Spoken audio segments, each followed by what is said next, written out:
एक हादसे ने इस उभरते सितारे को कहीं का ना छोड़ा।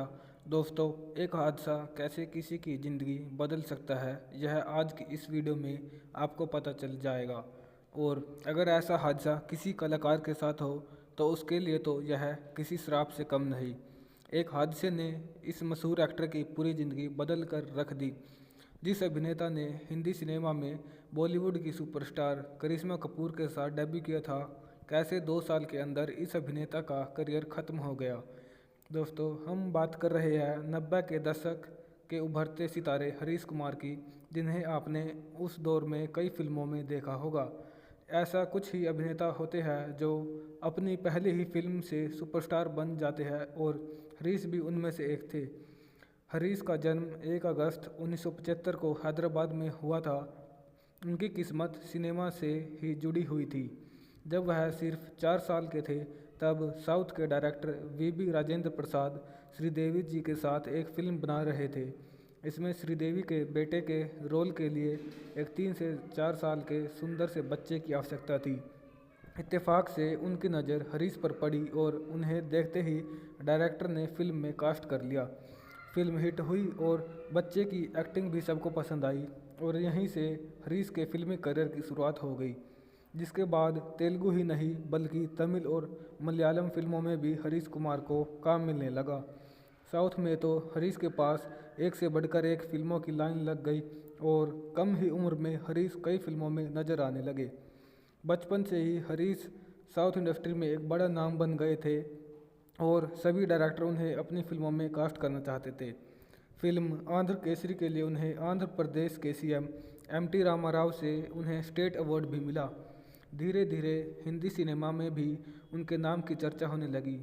1982 में 7 साल की उम्र में ही हरीश कुमार को राज बब्बर के साथ फिल्म जीवनधारा में काम करने का मौका मिला, जिसके बाद 1987 में उन्हें संसार फिल्म भी मिली।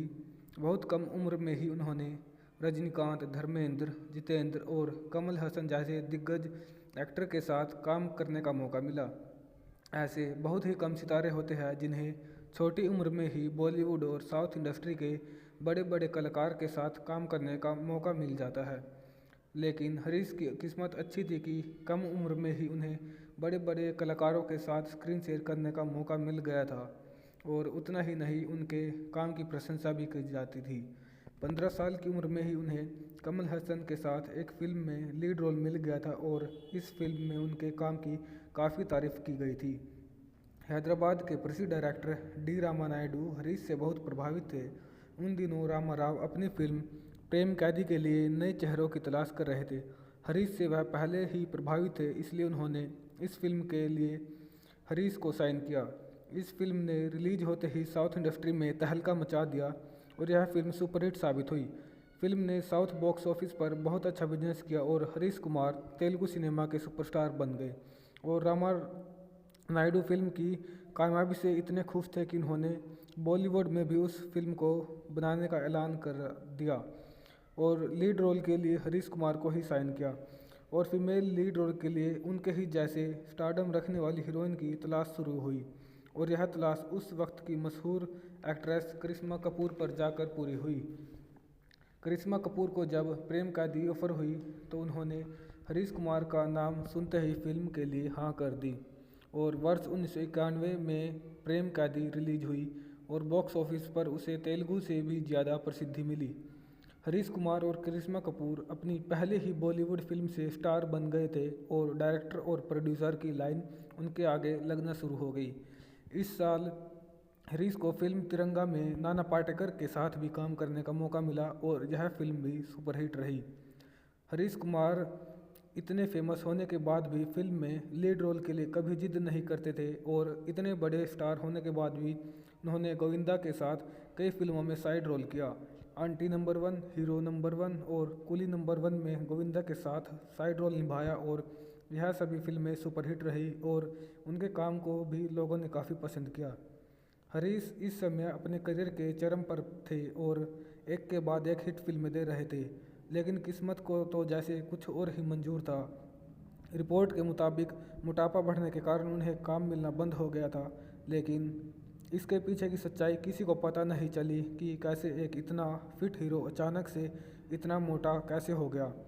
सब कुछ सही चल रहा था, लेकिन उन दिनों हरीश को रीढ़ की हड्डी में दर्द होने लगा। पहले उन्हें लगा कि मामूली सा दर्द होगा, लेकिन जैसे जैसे दर्द बढ़ने लगा तो उनकी हालत इतनी ख़राब हो गई कि बेड से उठना तक मुश्किल हो गया। वॉशरूम जाने के लिए भी उन्हें सहारे की ज़रूरत पड़ने लगी।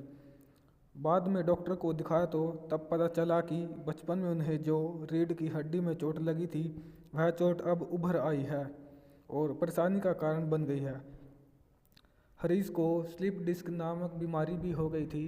डॉक्टर ने हरीश को 2 साल तक काम करने से साफ मना कर दिया और हरीश की हालत भी इतनी ख़राब हो गई कि चलने फिरने के लिए भी उन्हें सहारे की ज़रूरत पड़ती थी। मजबूरी में उन्हें घर पर ही रहना पड़ा और उनके शरीर काफ़ी मोटा और बेडौल हो गया। लेकिन 2 साल बीत जाने के बाद भी उनकी बीमारी पूरी तरह से ठीक नहीं हुई और उन्हें ठीक होने में और ज़्यादा समय लग गया। लेकिन जब बीमारी ठीक हुई तब तक उनका स्टारडम भी ख़त्म हो गया था और लोग भी उन्हें भूल से गए थे। लेकिन हरीश भी हार मानने वालों में से नहीं थे। हरीश इसकी हरीश ने एक बार फिर वापसी की कोशिश की, लेकिन डायरेक्टर व प्रोड्यूसर ने उनसे मुंह मोड़ लिया। उन्होंने फिर भी कुछ फिल्मों में काम किया, लेकिन वे भी फ्लॉप रही। हरीश को अब बॉलीवुड में काम मिलना बंद हो गया तो उन्होंने साउथ में काम तलाशना शुरू किया, लेकिन वहाँ से भी उन्हें निराशा ही हाथ लगी। बचपन के एक हादसे ने 300 फिल्मों में काम कर चुके एक उभरते सितारे को पूरी तरह से बर्बाद कर दिया और वह अब मुंबई में गुमनामी की ज़िंदगी जी रहे हैं। दोस्तों, शायद इसलिए ही कहते हैं कि किस्मत का हमारे जीवन में बहुत बड़ा हाथ होता है। जिस तरह से किस्मत ने हरीश को इतना बड़ा सुपरस्टार बनाया, वैसे ही अचानक से किस्मत ने ही उनको ज़मीन पर लाकर गिरा दिया। हरीश ने हिंदी व तेलुगु में दोनों ही इंडस्ट्री में अच्छा काम किया, लेकिन अपनी बीमारी के चलते 2 साल में ही उनका पूरा करियर ख़त्म हो गया। दोस्तों, क्या आपको हरीश कुमार याद है और आपने उनको कौन कौन सी फिल्मों में देखा है? कमेंट करके ज़रूर बताएं। धन्यवाद।